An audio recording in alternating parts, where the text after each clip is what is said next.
Andrew Downs. I'm proud to support Three Beards Media, and I would love to work with you. If you need merchandise for your company, organization, band, softball team, whatever, I can help. From name brand apparel to promotional items, large orders or small, online stores, and more, I can help your brand stand out. AKC Marketing is local, based in Johnston, and we are an employee-owned business, so our costs are low and our turnaround times are fast. But most importantly, we give you personal service to make sure you get exactly what you're looking for. Email me at andrew@akcmarketing.com or find me on social media and let's make some cool stuff together. Now sit back and enjoy this Three Beards Media podcast.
All right, welcome back to In the Side of the Storm, where we talk all things Cyclones. We're live from the AKC Marketing Studio with Andrew Downs and sponsored by Revelton Distillery out of Osceola, Iowa, and Dan Douglas with Green Beret Realty. I'm Dave Larson here with my Storm team partner, Marcus Pfizer. Marcus, I think we called you the legend the last show, if I'm not mistaken. How are you? I'm good. How about yourself? I'm doing good. And our other co-host, Brent Curvey, who is now, didn't we call him have another name for him? Vintage. Vintage Brent Curvey. He may join us here shortly, but unfortunately had a little bit of an emergency with one of his sons who apparently twisted something that he wasn't supposed to twist during some football practice this evening. That's all about sports. We definitely wish him speedy recovery and hope it's nothing bad. Yeah, we love you, Brent. We'll hope to see you soon. Hope everyone's doing okay. Okay, Marcus. Cowboys Saints this weekend. Go ahead, lay it on me. I mean, hey, it is what it is. You know, that was the one for the ages for sure. All of my people, everyone from back home, have been gearing up for that game for some time now. It's been a couple of years since we played each other, but to be playing in Dallas at the AT&T Stadium and, coming out on fire like that, it was amazing. And so, like, all of my people this week are so quiet. They're so quiet, and I'm just trolling up and down the Facebook timeline. So it's been a good thing. I mean, to see us playing well, Dallas always have good seasons. We're going to say the regular seasons, but to see us come out, David Carr is playing extremely well. We're going to cross our fingers that he continue to play at that level, and you never know. You never know. Well, and I think I read somewhere that they've scored on 15. Every possession. They've had 15 possessions in their two games, and they scored on every single one. That's really impressive. Very impressive. Very impressive. Definitely something that we didn't foresee happening. The defense has been stellar, and with a team like the Dallas Cowboys, who always have a stellar defense, it always gives the offense a little bit more confidence. You can, play a little bit more lax, a little bit loose. And so I think that's, kind of what we're rolling on right now. And, like I said, hopefully we can keep it rolling. Well, the pain continues for this Cowboy fan. It appears we're going to have to go yet another year without a Super Bowl because I had a sense of optimism after they beat up on Cleveland in that first game in Cleveland. Then they come home and just get slaughtered by the Saints. And Saints, you guys played really well. Cowboys did not. Yeah. Simple as that. It's one of those emotional games. Like we said before on the pod, that once you get down in games like that, it's so hard to get the momentum back. when the team is playing well. You know, Dak threw the ball extremely well in the first half, and he still was behind chasing. And when you're in that mode of where you're trying to chase and catch back up and the team is playing well, it's hard to get that momentum back. And like I said, me playing on the road, you know, maybe they feel the same way against the Dallas Cowboys and them boys crowd, and being there is just, you know, everything was just clicking on all cylinders. Well, again, congratulations. Appreciate Outside of that, obviously it made for a great weekend for you. Cyclones absolutely. are still undefeated, right? Still 2-0. We had our bye week. What were you up to over the bye weekend? This past weekend we went up to visit our son Marcus Jr. up there in Idaho. You know, just hopped in the vehicle, hopped in the wife's car and drove up there and surprised him. Spent a little time up there with him. Loved on him a little bit, you know, with the family.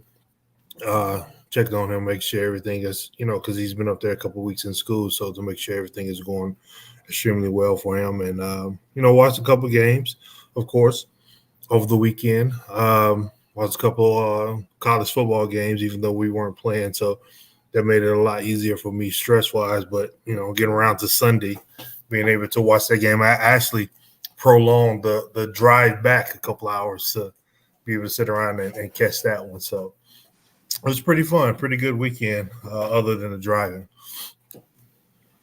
Good. Well, before we start talking a little bit about the Cyclones, I had some interesting news that I can't remember if it was yesterday or today, but and I don't know if you saw it, Marcus, but the University of Tennessee is now charging a 10% talent fee that they're adding to season football, or I think it's just season tickets, probably for basketball, football, any sport. But found that it must have been yesterday that was announced, because I was listening to the Iowa State Coach's Corner show that is broadcast over the radio and online by the athletic department. And Jamie Pollard had spoken a little bit about that. He's not a big fan of it, but it's a bit of an interesting concept to charge fans.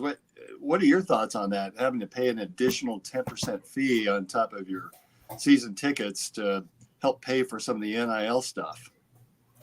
Well, that's what I was about to ask. What is it like in terms of what for? It's kind of like, you know, after the 9/11 incident with the, you know, $2 or $3 what airport fee on every ticket that you pay for. So this is the first time I'm hearing about it, you know, kind of, you know, mixed feelings about it.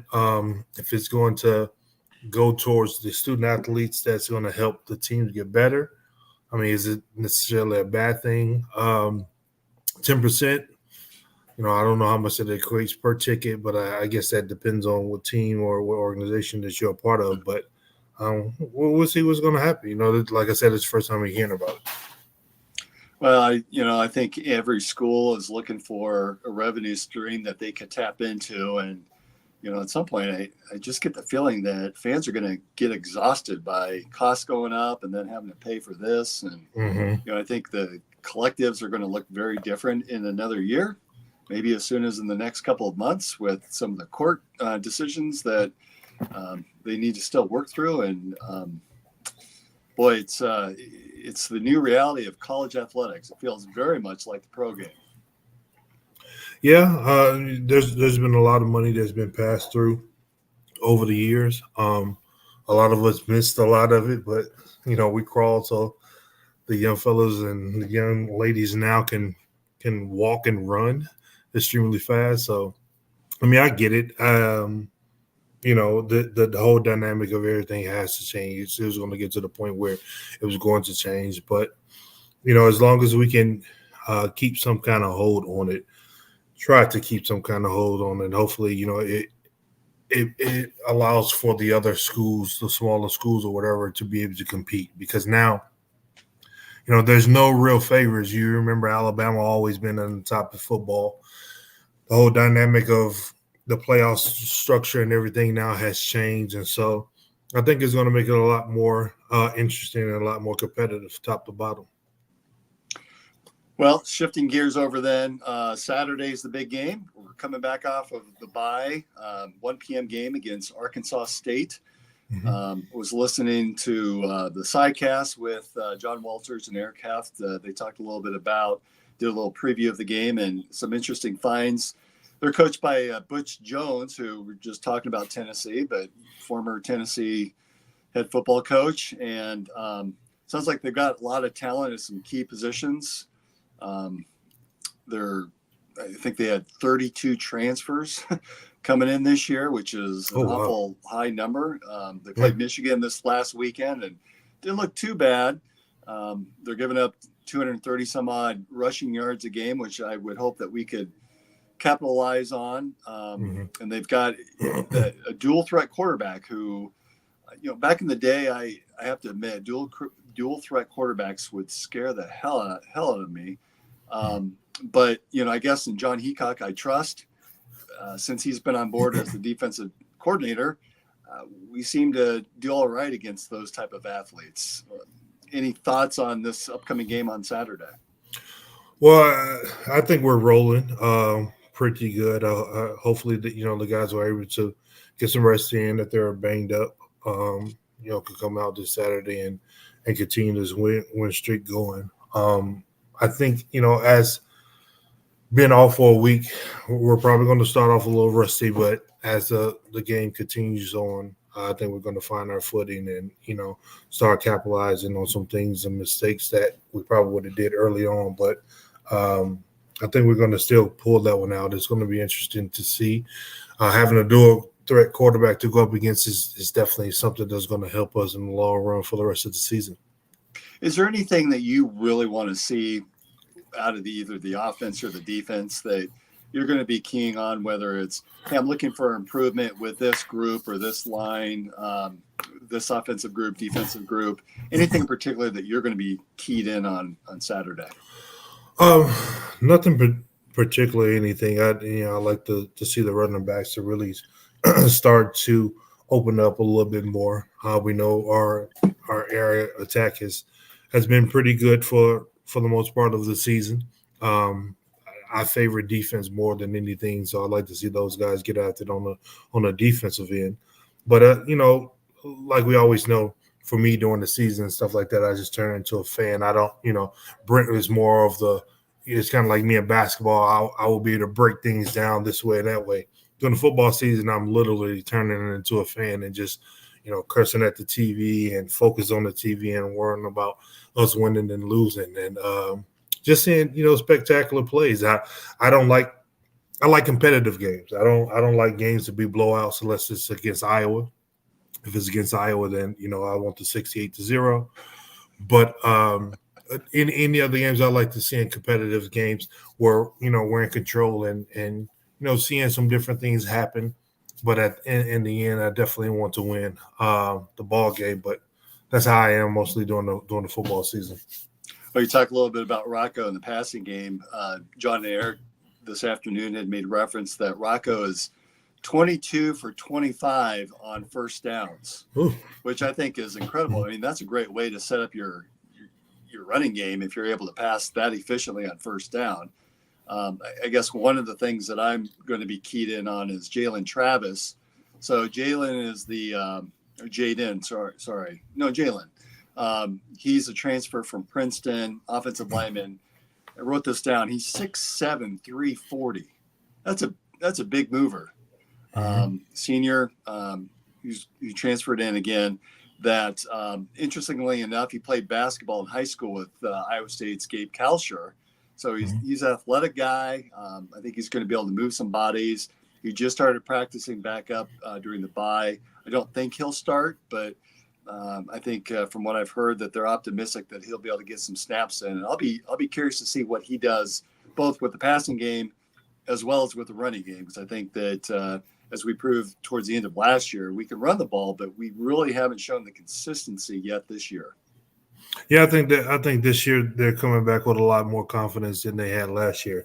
We began to get better as the season progressed. The season progressed last year, but this year I think we came in with a little bit of a different swag than we had last year, and they're a little bit more focused. Every time you get some reps up under your belt and continues to move on throughout the year, things get a lot better. And when you have some guys that's been around, Rocco has been around for an entire season.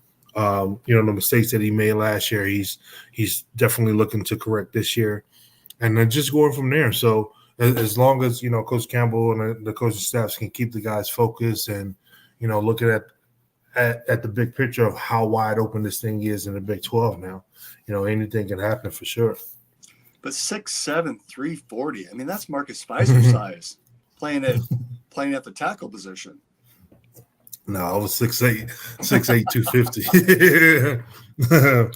I think 340s was what was that would have been like Marcel Howard or Nigel Tharp. Those were some big boys.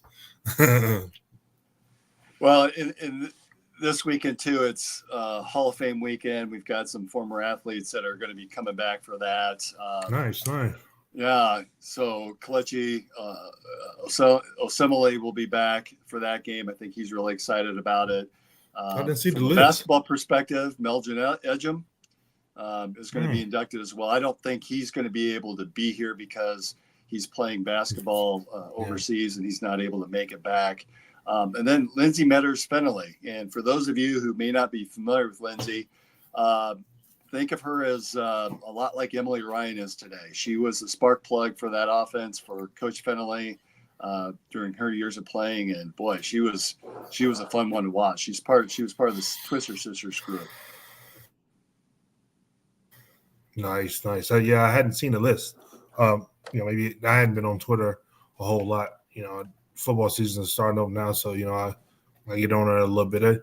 Even though I didn't give it to the Iowa fans as much as I normally would this year. But yeah, I didn't see the list. I would definitely love to see the list, and definitely congratulations to everyone that was, considered and inducted. And it's always a good time. I definitely enjoyed my time back there in 2015. Well, you must be getting soft in your old age then, if you're not giving grief to Hawkeye fans.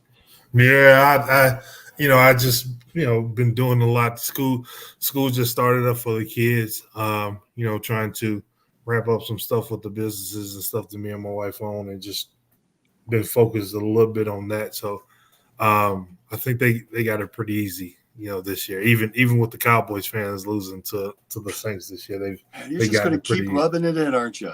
Exactly, especially for this week. So last week, immediately following our show, Hawks Eye View was on. And so I jumped on their show and just kind of gave them a little bit of grief through their Facebook channel, just to rub it in just a little bit about the Cyclones and the win there. But good group of guys over there. So if you have a chance to listen in, give Andrew and Drew a listen. They're very knowledgeable about Hawkeye athletics. I should hop on there once or twice with those guys and have some fun. Another thing that is coming up. So Matt Campbell is 1 win away from tying Dan McCarney for most wins in Iowa State history. I think that's another reason to show up for this weekend's game. Yeah, that'd be sweet for sure. To even be there, and if there's a program or football or something to get him to sign once he gets that win, because I definitely feel like we're gonna definitely bring it home against Arkansas State this weekend. Well, and I want to, and it's too bad Brent's not here because Brent played under Coach Mack, and I would love to hear his thoughts on some of the comparisons between Coach Campbell and Coach McCarney. And I think a lot of us forget we're in this new era with both basketball and football, but I think it's easy to forget what Mac did, what he had to work with. We're talking about a guy that was out and knocking on doors in the dorm rooms and fraternity and sororities, just, hey, come to the games, please, you'll have a good time. And then, we had those years with Troy Davis that running for 2,000 yards in consecutive seasons. I think he's the only back to have ever done that in the history of the NCAA. Yes. Someone can fact check me on that. That is a fact, 100% fact. And won the first bowl game in Iowa State history at the Inside.com Bowl, which I was fortunate to be able to attend. So Mac really sort of set that course, and of course Campbell's taken it to another level. And I think we should also give credit to Jamie Pollard, who's done remarkable things with the athletic facilities and with the programs, all the programs that overall to be able to sustain that level of success and to be able to get the coaches what they need to be successful. Yeah, definitely. Coach Mack was definitely pivotal in my career as well. You know, even though I didn't play football, but him allowing me to come over to work out with the football team and train at their facilities definitely helped transform, you know, my freshman year to my sophomore and ultimately my junior year. It was no fun. Definitely was no fun working out with Getty over there and those guys because, you know, the level of strength is so much different in basketball and football, but it definitely paid off in the end. So I definitely appreciate everything that he did, you know, allowing me to come in, being cool with the whole process and everything, and helping me progress my game. What were some of the differences that you saw being from the basketball team and being part of that program versus football in terms of the weightlifting and some of the workouts? What did you notice any discernible differences? Well, it's more, especially back then. You know, we're talking 20-something years ago, where it's be as strong as you can, especially as a inside player. So it was more of core, you know, lower center of gravity to the ground, posting up, you know, against, you know, double teams and stuff coming. Different things like that, different things that you wouldn't necessarily do in a basketball setting. And that's what I said. Like it was such a shock to the system because I had never, you know, trained in that way. At the time, you know, I didn't understand it. You know, I'm saying, oh shit, I'm not playing football, I'm playing basketball. As a kid, trying to get out of, you know, the pain and everything that you're going through.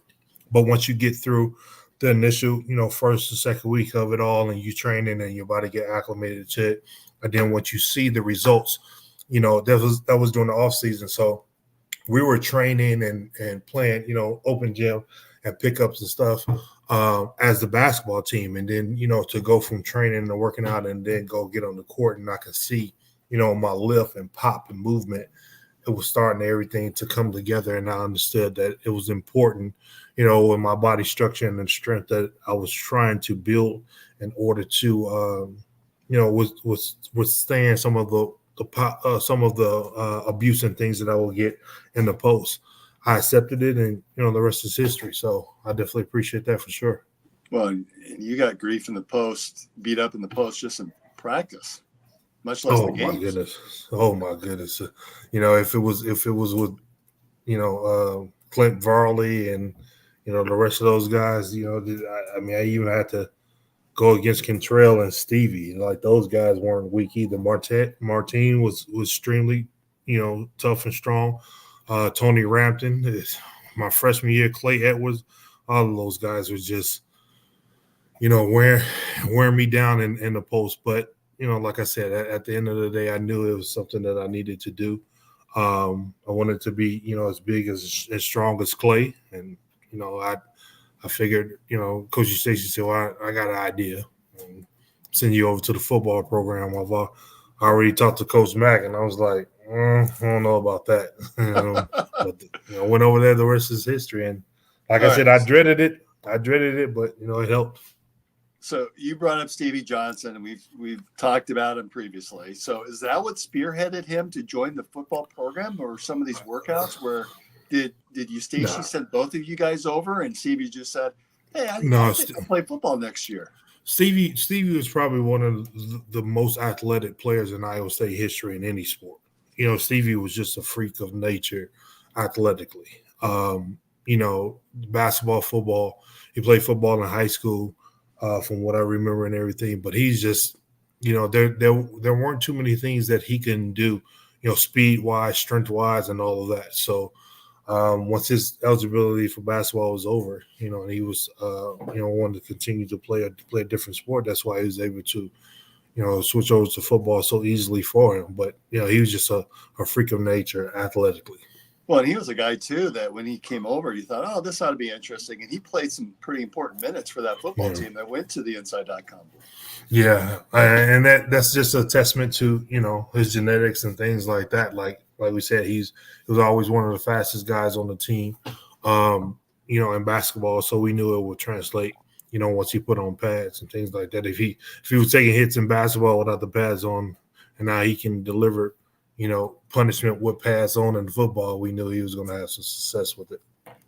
So before we take a break, I wanted to sort of circle back around with some of that news on the University of Tennessee and their 10% talent fee. I don't know if you saw this morning, I got a text alert that ESPN's Adrian Wojnarowski, and I probably just butchered that name, so we'll just call him Woj, announced that he was leaving Really? ESPN to join his alma mater, St. Bonaventure, to be their general manager, which I found very interesting that they are having these new positions pop up within the universities, much like you do within industry and business and within the professional ranks. Yeah. Any thoughts on that? I mean, and then my next question is, if I would were to call you and say, Marcus, name the position that you want to do, whether it's coach or in the administration, what would that look like? But so first, what do you think of Woj's move to St. Bonnie to be their GM? I know the deal probably got a couple of commas in it for sure. That's first and foremost. Because I mean, he's been a staple at ESPN for so long, without a doubt. So it has to be something along the lines of that, and a secure position that makes him wants to go back to his alma mater and do something great and positive in that aspect. So it's no surprise. It's probably an easier role for him, to be a part of. So definitely wish him the best of luck. And for me, I mean, in any capacity that, to help out the basketball team, I'm definitely open for, without a doubt. I don't care if I was the janitor and they needed me to be a de facto coach. I'm going to find some kind of way to get down there on the floor. But you probably need a couple comments in there, don't you? The couple commas would be nice as well. It's, if not a couple commas, one solid comma will work. But it would definitely be an honor without a question. If something like that comes about, I'm definitely open to it. Without a doubt. But we'll see what happens. It's interesting, like you said. It's really starting to turn to that side of everything being a business. The whole thing of student athletes are going to be looked at as employees and all of that type stuff. So you have to understand, like, the funnel of the structure of everything has to be set up in that way in order to be successful. I think the national championships on all sports are going to change now. Well, it's basically that salary cap master who has to understand the budget, figure out ways for new revenue sources, how to bring in those athletes, and the sales pitch on keeping your current athletes, bringing in new ones. It's like the professional game. I think the biggest thing that they want to focus on is trying to retain athletes, because it's, I don't know if there's any kind of tampering situation or anything like that in the NCAA now, but it has to be something, because there's too many kids that are just trying. I mean, as soon as the season is over, it's like the portal is just packed with student athletes looking to move on. And where are you moving on to? And why are you moving on? And why are you moving on so fast? Like, it's just always something really, really fast that's happening. And if you can focus on retaining these athletes, and if you're trying to build something, you got to build something. You can't, if we win a national championship one year, then the next year, this guy's get a bigger NIL somewhere else and he leaves, then we can't build. I remember back in the day, like, you used to get at least 2 or 3 years of a good set dynasty. But now if you can't get that because kids are moving on, then what are you going to do? Yeah. All right. Let's take a quick break. I'm going to ask you on the other side. I've got a Michael Jordan question for you. So we'll leave that as the teaser, and we'll hear a word from our sponsors.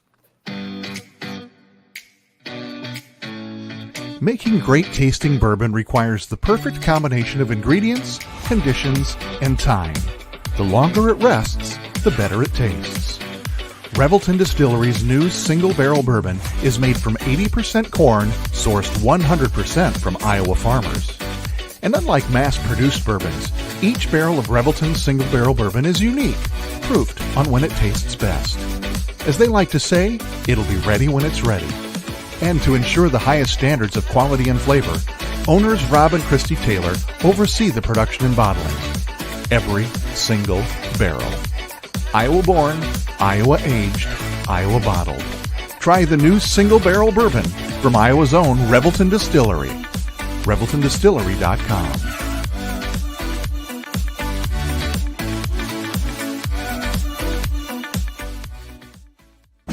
In 2023, a crack Green Beret named Dan Douglas retired his military command and promptly escaped to a full-time career in real estate. Today, this man is wanted by home buyers and sellers who want to survive the process without spending a fortune. If you have a home to sell or want to buy one, maybe you can hire Dan Douglas at Green Beret Realty. You can find him at greenberetrealty.com. greenberetrealty.com. All right. Were you an A-Team kid growing up? Just hearing that music is so nostalgic for me. A little bit. I used to love that van. My grandfather used to always have vans. It didn't matter. We've always had a big family, and hopefully those vans had windows. You know, you get a little creeped out yeah. by people driving around in vans without windows.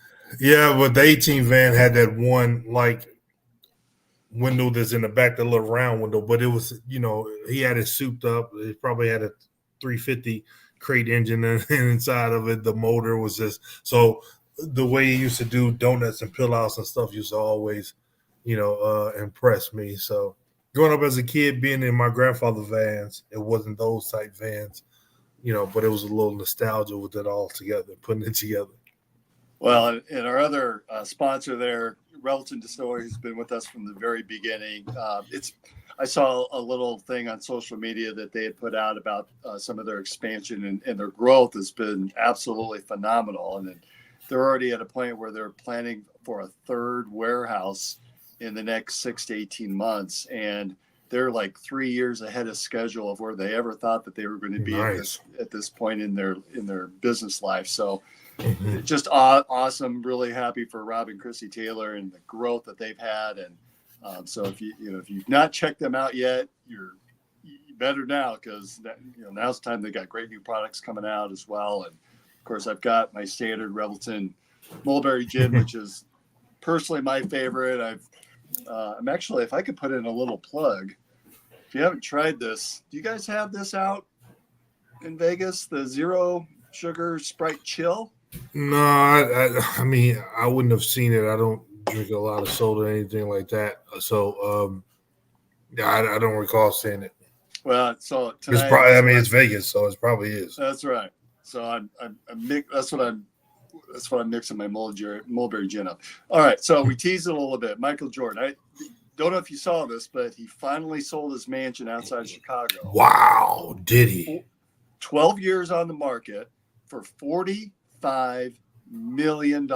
So I don't know who, but I bet Dan Douglas with Green Beret Realty is going, I'd love to have a portion of that commission. $45 million. But see, that's the thing. Like, who purchased it? Because for so many years he was trying to get $29-30 million for it, and it would not move. Yeah, I mean, at all for years and years and years. Even the times that when I got drafted and we went to visit them there and all that different stuff, and it's a phenomenal. Okay, that's my question. Place. So you've been there. Yes, and where we used to live, my rookie year, my first house was actually the next block over from his home. It's like off Half Day Road. I forget the name of the other big street, but like I used to have to pass his house every day going to practice. Like the big 23 fence. If you drove up to the gate and you stood out there too long, then those security guards would come around the corner and ask you what you're doing. But it had been on the market for so long, for like 30 million. So he kept reducing it, kept reducing it, and to get 45, I wonder who purchased it, what they're going to do with it. Are they going to make like a museum type thing, or Is somebody buying it to live in it, or what's the case? Well, Chris Shipley just posted that it's Diddy's new hideout once he makes bail. Oh, Diddy's not making bail. Well, no, he's not getting the bill. He's not bonding now. He's $50 million. Definitely. Wow. He wanted to bond out at $50 million, and $50 million. He still said twice. Yeah. So I tell you, who's not buying it? I'm not buying it. It doesn't sound like you're buying it either. Oh, absolutely not. So I'm interested in seeing who bought that and what it was for. I am too. So this house has 9 bedrooms, 19 baths. So if you have a party, that's the place to be. 32,000 square foot, and you probably have seen the basketball court, I'm going to assume, and the gym and pool and grill area and cigar room. Mm-hmm. But the cigar room. No, I didn't go to cigar room. I don't smoke cigars. But this is 2024. I was drafted in 2000, 24 years ago, and so like that house has been like, it's a phenomenal place. It was phenomenal 24 years ago. How is it now? Yeah, someone commented on social media that they've seen pictures on, I don't know if it's Zillow or someplace, and it's the interior is a little bit outdated, which I can imagine. It has to be, but, right. All right. So if you buy it, are you keeping the 23 on the gate? Oh, absolutely.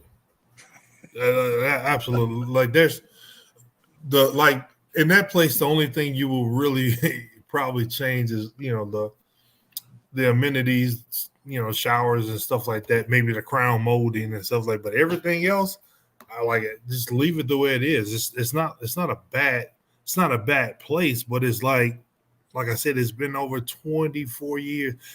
Let's say 20 years, since I was last there. So, all right, I'm saying 14,855 is what's being shown on the screen. I don't know where I got the 45 million, but okay. So I see what I'm saying? 14.5 million either, but that's what I'm saying. So for the 14.8, I remember when it was 29.30 for the 14.8. That's a deal for as long as it's been on the market. Yeah. Yeah. So I mean, like I said, for the 15 million. So one of the guys now who plays for the Bulls, those standard contracts in the NBA now, that's nothing. Oh yeah. For them, I can see one of them. Right, I see one of them buying it without a doubt easily. But 45 million is a little bit different than the 30 or the 14, 15 million that they're showing now. For the 15 million, I can totally get it and understand it. All right. So one thing that we're just as we're getting on the show, I don't know if you caught it, but I'm going to be traveling next week for work. I'll be actually on your side of the country in Tucson. And you've flown a lot. Where is the best seat on the airplane? Are we talking aisle, middle, or are you more of a window guy? I'm more of a window guy because I can get up inside of the window and lean up against it. If I'm in the aisle, then I'm too broad and wide at my elbows, and in the window I can hide my legs up under the seat versus the knee poking out and stuff like that. So for me, it's always best if I can get the window because I'm a sleeper. I'm out before we I hear by the time I wake up, all I hear is shh, because I don't feel a takeoff or nothing. I'm already gone. I don't sleep well on planes. I've never have. I've flown on these long flights that like to Europe or to Asia, and I cannot. I'm out like a light. Really? Like a light. I mean, before we even take off,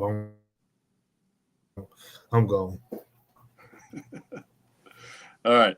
And then shifting, this might be my last question for the night for you, but did you see the crazy video with Jane's Addiction?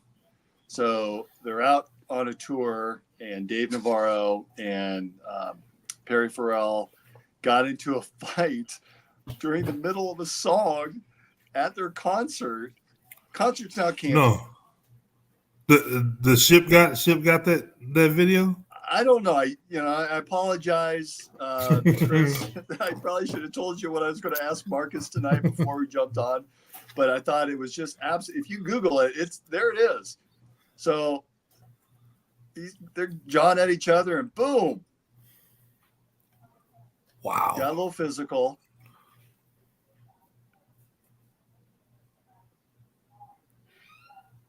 Needless to say, the concert's now over. Oh, how much longer do they have? Yeah, that's a darn good question. But the tour has been canceled as well, from what I understand. So my question for you, Marcus, have you gotten into fisticuffs with a teammate in practice or in games? We hear stories of Michael Jordan, and that there'd be some pretty aggressive behavior out on the court. Now, they're professionals, so that's going to happen. And he's notorious for setting a certain standard for his teammates. And if they fail to do that, he'd get right up in their face, and inevitably a few punches would be thrown. Have you ever had a situation like that with one of your teammaats? No, and you don't have to name who they are. No, not in basketball or anything like that. Because I'm always like a focused guy where I try to focus on diffusing and being, because for me, if that happens and once that occurs, like someone's getting hurt, I don't care if it's me or them, whatever. And I never want to get to that place really. There has been tension and, all that different things or whatever just comes with the competitive nature. The one thing that I can probably say is I went on a tour of playing once I got a little bit older overseas in China. We was over in Beijing. I think it was Beijing. And Max Skillman, who used to be, with the basketball organization when I was at Iowa State. So me and Matt had known each other, for years and years and years. He's one of the head managers when I was there. And so he was doing a tour and was playing over there or whatever, and I had just flown in. So I wasn't playing that game. And it was an outside court on concrete and whatever, this basketball game. And I definitely wasn't playing on that. Wait, and so this is an actual game. Pro game over in China. On concrete, and, outside. Outside. And so it was, some things was going back and forth with the players or whatever, and, got into a scuffle with the other team. And so, like, I'm out there, I literally have on jeans and stuff trying to break up everyone. And I don't know who the guy was, but it was this big China guy from China, Chinese guy, about 7'1". They just came out of nowhere. And he was just hitting Matt on the top of his head, and just, and while we're trying to separate our players from them. And I just turned around and clean just knocked them out onto the ground. And, everybody just dispersed or whatever, and we got everybody away. And I just remember in that moment, just, how much adrenaline I had, and I had never been a part of nothing like that. I'm in China, I don't know, what's going to happen at the end of that or whatever. We got to the bus and everyone left. But that's the only thing like I've ever had like on court wise to even, be a part of anything like that. And me and Matt talked about it. We laughed about it. He, thanked me for, being there. But it was just, like I said, we've known each other for years. So it's we're like brothers, like family. So to even be in that situation, to have that, come about, I'm not a fighter or anything like that, but I definitely defend, mine and things like that. But yeah, it's just out of the blue. I just, cold cocked them and knocked them out straight on the court. That may not be the right choice in a country like China. You could be thrown in jail for 50 years. And that's the thing. Like I was so nervous. I spoke to my wife afterwards, and just, spoke with my parents and stuff like that. Cause I was like, man, I had just gotten there. I said, if I got to get back to this country, don't be surprised if I'm on the plane back. But it was so quick and so instinctive that, because I didn't understand, like, Matt wasn't doing anything when fighting. He was just trying to, because he was a coach. He was trying to get his players back. And then the biggest guy on the court was picking on him. And so I saw it, and I just turned around and just one right straight to the chin. He just. So did you finish? Did the game get finished? No, everything was canceled. Everything stopped. Canceled. We exit stage left the court, one got on the buses and got out of there. No charges, obviously. Obviously, no. That was what I've been out in Vegas 11 years. That's been about 10 years ago. So there's still a chance that you fly into China, you're arrested and detained. I don't. Hopefully not. Hopefully not. Hopefully I'm not going to China unless they send in a couple of zeros for something, or a couple of commas for something. All right, Marcus. Well, it's been good having you. Boy, we hope that everything's going okay with Brent and his family and his son. That the injury is minor, and I think we've all kind of been there as parents where the kid's twisted something. You go in, it's really not a big deal. Sometimes when you're a young athlete, you hear something pop and you think it's the end of the world, and then the next day you're not doing so bad. So we're hoping the best for the Curvey family, and cheer on the Cyclones. 1:00 Central Time, coming from Ames, Iowa, against the Arkansas State Red Barons, I think, or Red Tails, or something like that. So it's been another episode of In the Side of the Storm. We thank everyone. We'll see you next time.